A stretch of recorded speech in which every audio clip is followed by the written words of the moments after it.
کہ اس کے خلاف کسی نے ایک حرف بھی بول دیا تو اس کی عزت کا جنازہ نکال دیتے ہیں. اور جو اپوزیشن پہ جو جتنا مرضی کوئی جھوٹے الزامات بھی لگاتا رہے نا, اس کی واہ واہ ہوتی رہتی ہے.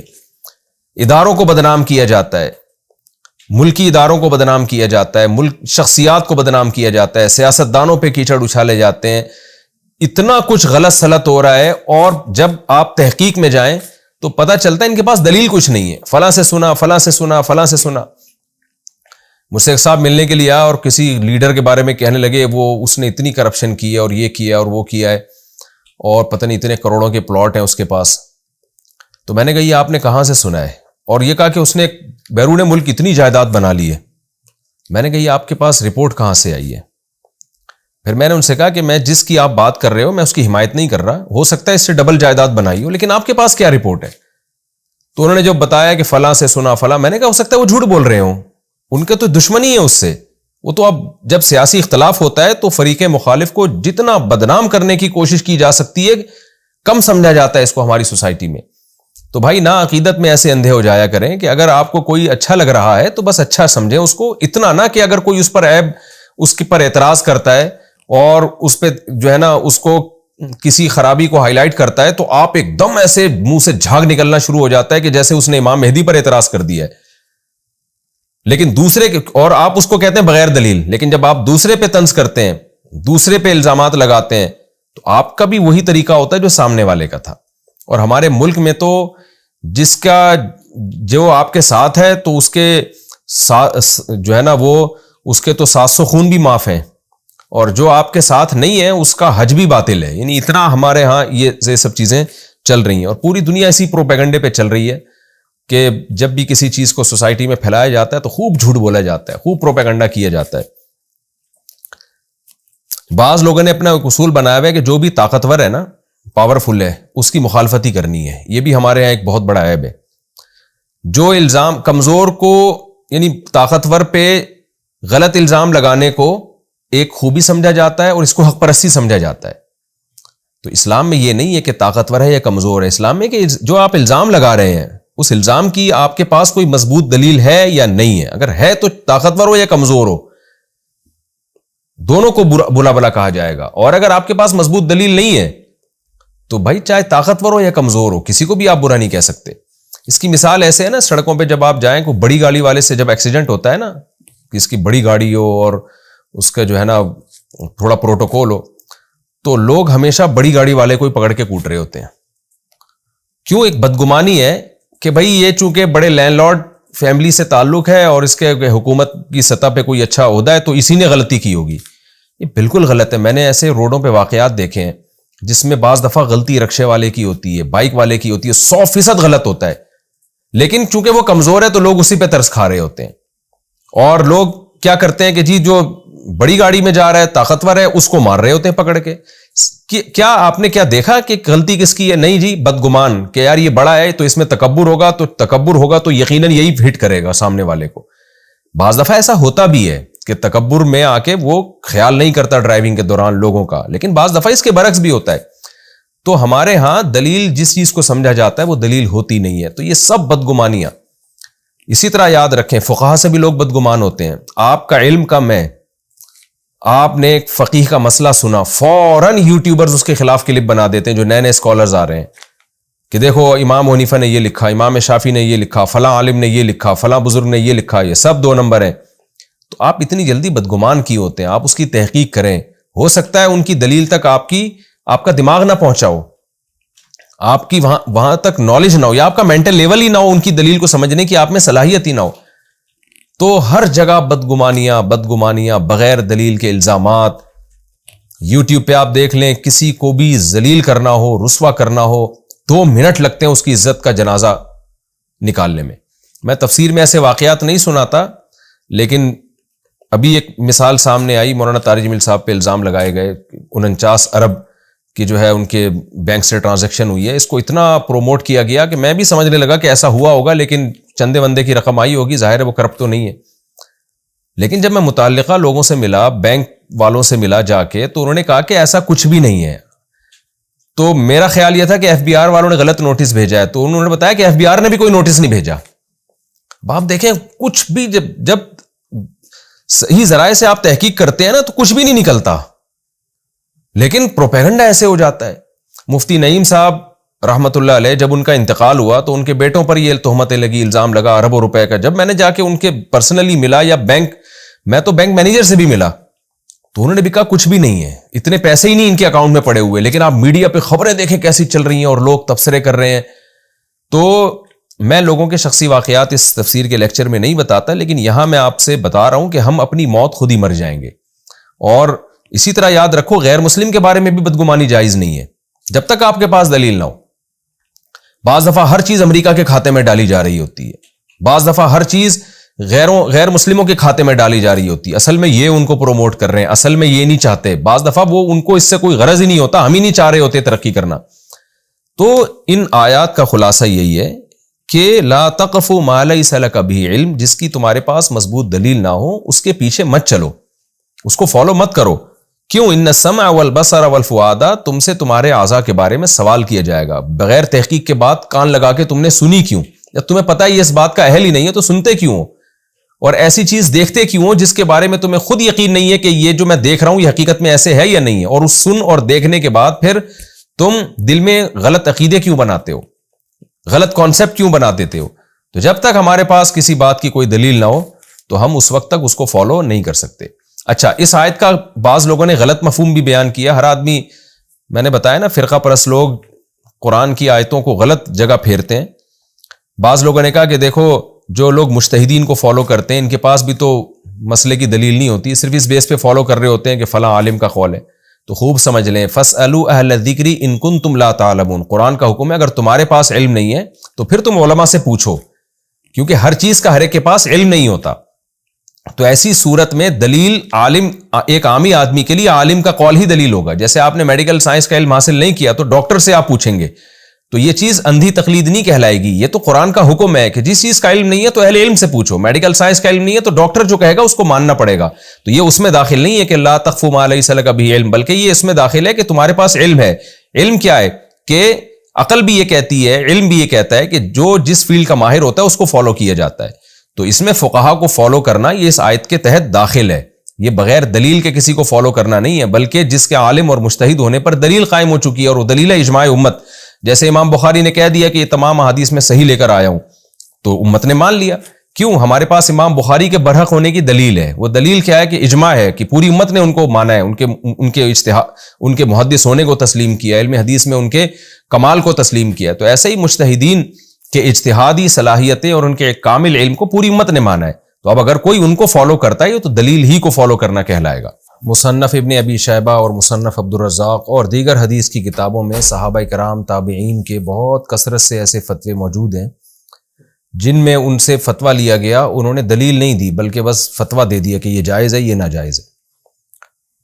تو ظاہر ہے اس کو ہم اندھی تقلید نہیں کہہ سکتے. وجہ اس کی ہے کہ صحابی رسول کی بات پر عمل کر رہے ہیں نا ایک شخص، اور صحابی بھی وہ جو نبی کے پاس انہوں نے اتنا ٹائم گزارا ہو. تو ایسے بہت سارے فتوے ہمیں ملتے ہیں حدیث کی کتابوں میں کہ ایک تابعی آئے اور صحابی رسول سے مسئلہ معلوم کیا، انہوں نے جواب دے دیا. تو اب اس کو ہم یہ نہیں کہیں گے وہ بغیر دلیل کے کسی بات کو مان رہے ہیں. بھائی بغیر دلیل کے نہیں مان رہے، ایک ایسے شخص کی بات کو مان رہے ہیں جس کا برحق ہونا دلیل سے ثابت ہے.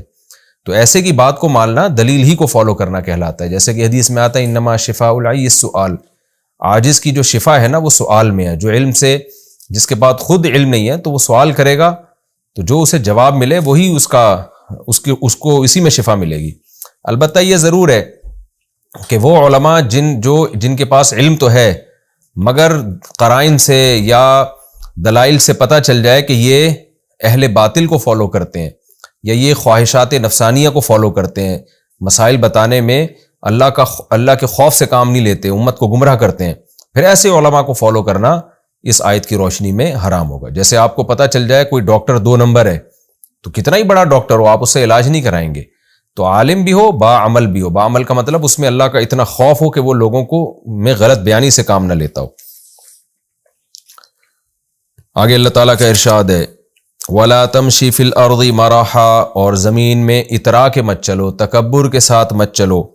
إِنَّكَ لَن تَخْرِقَ الْأَرْضَ، تو یعنی انکا کا مطلب مخاطب، جس ہر وہ شخص جو قرآن کی تلاوت کر رہا ہے یا قرآن کا درس سن رہا ہے، اللہ اس کو خطاب کر رہے ہیں کہ تو زمین کو پھاڑ نہیں سکتا، یعنی اپنی پاؤں کی طاقت سے۔ جب انسان تکبر سے چلتا ہے نا تو دو چیزیں ہوتی ہیں، ایک چال بہت زور سے زمین پہ رکھتا ہے اور ایک سینہ بہت اوپر کی طرف اکڑ آتا ہے۔ تو اللہ کہہ رہے ہیں بھائی تو کتنا اونچا ہو جائے گا، تو پہاڑوں کی بلندی کو تو نہیں کراس کر سکتا نا، اتنا اونچا تو ہو نہیں سکتا تو، اور نہ تیرے پاؤں میں اتنا دم ہے کہ تو زمین کے سینے کو پھاڑ دے۔ یہ ایک جیسے ہم کسی کو سمجھا رہے ہوتے ہیں نا کہ تو جو ہے تیری حیثیت کیا ہے، تیری اوقات کیا ہے۔ صبح و شام ہم محاوروں میں اس طرح کے جملے استعمال کرتے ہیں نا کہ تو کیا کر سکتا ہے، جیسے قرآن مشرکین کے بارے میں کہتا ہے کہ تم جن بتوں کو پوجتے ہو ایک مکھی تک تو بنا نہیں سکتے وہ۔ تو یعنی اللہ فرماتے ہیں تمہارے پاؤں میں اتنا زور نہیں ہے کہ ایک نرم زمین کو تم پھاڑ ڈالو، اور نہ تم اتنے اونچے ہو سکتے ہو کہ پہاڑوں کی بلندیوں کو کراس کر جاؤ۔ تم سے بلند اللہ نے پہاڑ پیدا کیے، تمہارے پاؤں میں جتنی طاقت سے اس سے زیادہ سخت اللہ نے زمین کو پیدا کیا۔ تو یہ ایک سمجھانے کے لیے کہ انسان پہ تکبر زیب نہیں کرتا، اگر آپ پاورفل ہیں تو آپ سے بھی زیادہ طاقتور چیزیں اس دنیا میں موجود ہیں۔ کل ذالک کان سیئہ، اب جو پچھلے رکوع سے اللہ نے مضمون شروع کیا تھا نا کہ اللہ نے کہا ہے کہ تم اللہ کے سوا کسی کی عبادت نہ کرو، والدین کی اطاعت کرو، یعنی وہ تمام کوششیں جو آخرت کے طلبگار کرتے ہیں ان تمام کوششوں کا اللہ نے تفصیل سے بیان کیا، اور پھر آخر میں اللہ خلاصہ بیان کر رہے ہیں کل ذالک، یہ جتنے آرڈر میں نے تمہیں دیے ہیں، کان سیئہ، ان میں جو بھی تم برا کرو گے، ان کا جو بھی برا ہے، ان کا برا کیا ہے؟ جو آرڈر دیا کرنے کا اس کو نہ کرنا برا، اور جس سے روکا اس کا کرنا برا۔ تو اس کا جو بھی سیئ ہوگا، جو بھی اس کی برائی ہوگی، عند ربک مکروہا، تو یہ ساری چیزیں تیرے رب کے نزدیک ناپسندیدہ ہیں، یعنی شرک کرنا بھی ناپسندیدہ، اللہ کی عبادت نہ کرنا بھی ناپسندیدہ، والدین کے ساتھ اچھا سلوک نہ کرنا بھی ناپسندیدہ، رشتہ داروں کو نہ دینا بھی ناپسندیدہ، یتیم اور مسکینوں کا خیال نہ کرنا بھی ناپسندیدہ، اور یتیم کا مال کھانا، قتل نفس، یہ تمام چیزیں، ناپ تول میں کمی کرنا، یہ تمام کام، اور پروپیگنڈے سے متاثر ہونا، بغیر دلیل کے خبروں کو پھیلانا اور بغیر دلیل کے چیزوں کو فالو کرنا، یہ تمام کے تمام کام، زنا کے قریب جانا، یہ تمام کے تمام کام وہ ہیں جو تیرے رب کے نزدیک ناپسندیدہ ہیں۔ آگے اللہ نے فرمایا ذالک مما اوحی الیک ربک من الحکمہ، یہ وہ باتیں ہیں جو تیرا رب اے محمد صلی اللہ علیہ وسلم تیری طرف وحی کر رہا ہے، اور حکمت کی باتیں ہیں یہ۔ ولا تجعل مع اللہ الہا آخر، توحید سے مضمون کو شروع کیا اللہ نے، اور توحید ہی پہ اس مضمون کو ختم کیا۔ ولا تجعل مع اللہ الہا آخر، اور اے مخاطب اللہ کے ساتھ کسی کو معبود نہ بنانا، یعنی اللہ نے بتا دیا ان تمام موضوعات میں، ان تمام احکام میں میری نظر میں سب سے امپورٹنٹ عقیدہ توحید ہے۔ کیا مطلب؟ اگر کسی کے پاس توحید نہیں ہے یا خدا ہی کا منکر ہے وہ، تو پھر جو مرضی نیکیاں کرتا رہے، اللہ کو اس کی کوئی پرواہ نہیں ہے، پھر وہ ناپ تول میں کمی نہ بھی کرے، لوگوں سے خوش اخلاقی سے بھی پیش آئے، تو اس کا تو اللہ نے پچھلے رکوع میں 2 رکوع پہلے بتا دیا کہ جو دنیا کا طلبگار ہوگا، دنیا میں تھوڑا بہت جتنا مقدر میں ہوگا ہم دے دیں گے، آخرت میں کوئی حصہ نہیں ہے۔ لہذا اللہ نے فرمایا وَلَا تَجْعَلْ مَعَ اللَّهِ إِلَٰهًا آخر، اور اللہ کے ساتھ کسی اور کو معبود نہ بنا، فَتُلْقَىٰ فِي جَهَنَّمَ، کہ تو پھینک دیا جائے گا جہنم میں، ملومن، اس طور پر کہ تو قابل ملامت بھی ہوگا، مدحورا، دھتکارا ہوا ہوگا، ذلیل کر کے، رسوا کر کے پھینکا جائے گا تجھے۔ پھر اللہ شرک کی خاص نوعیت کا ذکر کرتے ہیں، چونکہ یہ سورت مکی ہے، بنی اسرائیل سے یہود و نصارہ سے اس میں کم خطاب ہے، مشرکین مکہ سے زیادہ خطاب ہے۔ تو مشرکین مکہ میں 2 ہی قسم کے شرک تھے، ایک بتوں کی عبادت، اور ایک بڑا شرک کیا تھا؟ فرشتوں کو اللہ کی بیٹیاں کہنا۔ تو اللہ کہتے ہیں افا اصفاکم ربکم البنین، کیا تمہارے رب نے تمہارے لیے لڑکوں کو منتخب کر لیا؟ یعنی تم اپنے لیے چاہتے ہو کہ لڑکے ہوں، اور یہ انتخاب بھی تو اللہ کی طرف سے ہے نا، کہ لڑکوں میں اللہ نے زیادہ صلاحیت رکھی ہے، تو ماں باپ چاہتے ہیں لڑکا پیدا ہو ہمارے ہاں، تو اللہ تمہارے لیے لڑکوں کو سلیکٹ کرے، اور جب اپنی باری آئے تو اپنے لیے فرشتوں میں سے بیٹیاں ٹھہرا لے، ان کو بیٹیاں بنا لے اپنی۔ تو تمہیں کیا ہو گیا؟ انکم لتقولون قولا عظیما، تم ایسی بات کہتے ہو جو بہت بڑی بات ہے، یعنی بہت بھاری بات ہے، یہ گناہ کے اعتبار سے اور غلط ہونے کے اعتبار سے۔ تو اللہ کے لیے تو بیٹے کی نسبت بھی حرام ہے، جیسے کہ عیسائی کہتے ہیں حضرت عیسیٰ ابن مریم کو معاذ اللہ کہ اللہ کا بیٹا ہے۔ قرآن نے کہا یہ اتنا بھاری جملہ ہے کہ قریب ہے کہ آسمان پھٹ جائے، لیکن جو اللہ کی طرف بیٹیوں کو منسوب کر دیں تو اللہ انہی کے کلچر کے حساب سے جواب دے رہے ہیں، اس کو کہتے ہیں الزامی جواب، کہ تم اتنی نفرت کرتے ہو بیٹیوں سے کہ تم ان کو زندہ دفن کر دیتے ہو. اپنی طرف تم بیٹی کی نسبت پسند نہیں کرتے اور اللہ کی طرف کیسے نسبت کر رہے ہو؟ تو یہ کہتے ہیں الزامی کہ جس چیز کو وہ برا سمجھ رہے ہیں تو اسی کو بطور دلیل کے پیش کرنا، ورنہ اللہ کی طرف تو بیٹے کی نسبت بھی حرام اور بیٹی کی نسبت بھی حرام. یہ بھی رکوع ہمارا الحمدللہ کمپلیٹ ہو گیا. اب ہم اگلے رکوع کی طرف چلیں گے، اور اس رکوع میں بھی اللہ نے بہت سارے مضامین، بہت سارے احکامات بیان کیے. اگر یہ احکام ہماری زندگی کا حصہ بن جائیں تو کیسا دنیا میں انقلاب آ جائے، کیسا دنیا میں امن و امان ہو جائے. سارے غیر مسلم اگر مسلم ہو جائیں اور ان احکام کو فالو کرنا شروع کر دیں. مسلم ہوئے بغیر پورے طور پر ان احکام کو فالو کرنا ممکن نہیں ہے. ان احکام میں اللہ نے حکم دیا نا کہ معاہدے کو پورا کرو. آپ دنیا کی قوموں پہ نظر کریں، دنیا میں معاہدے اسی وقت پورے کیے جاتے ہیں جب معاہدہ پورا کرنے میں قوموں کے فائدے ہوتے ہیں. جہاں قومیں دیکھتی ہیں نا کہ معاہدہ توڑنے میں ہمارا فائدہ ہے تو سب سے پہلے وہی لوگ توڑتے ہیں جو صبح و شام معاہدے کی باتیں کر رہے ہوتے ہیں. آج بین الاقوامی جو حکومتیں ہیں ان کی جو کرتوت اور ان کے جو کردار ہیں وہ اس پر گواہ ہیں کہ معاہدہ اتنا ہی پورا کیا جاتا ہے جتنا آپ کا مفاد ہے. لیکن جو اہل ایمان آخرت پر یقین رکھتے ہیں، ایگریمنٹ پورا کرنے میں ان کا فائدہ ہو یا نقصان ہو، وہ ہر صورت میں ایگریمنٹ کو پورا کرتے ہیں. کیوں؟ ان کو پتہ ہے کہ آخرت میں اللہ کو جواب دینا ہے. تو جب تک آخرت کا پر ایمان نہیں ہوگا، نہ ماں باپ کے حقوق کا تحفظ ہوگا، نہ رشتہ داروں کے حقوق کا تحفظ ہوگا، نہ دنیا میں حقیقی معنوں میں امن قائم ہوگا، اور نہ ہی دنیا میں حقیقی معنی میں انصاف ہوگا. آج جو لوگ کسٹمر کے ساتھ اچھا طریقے سے پیش آتے ہیں نا، ان کو پتہ ہے کہ اچھے طریقے سے پیش آئیں گے تو کسٹمر ہم سے جڑا رہے گا. جہاں ان کو اندازہ ہوا نا کہ اب ہمیں اس میں نقصان کا خطرہ ہے تو وہی لوگ دھوکہ دینا شروع کر دیں گے.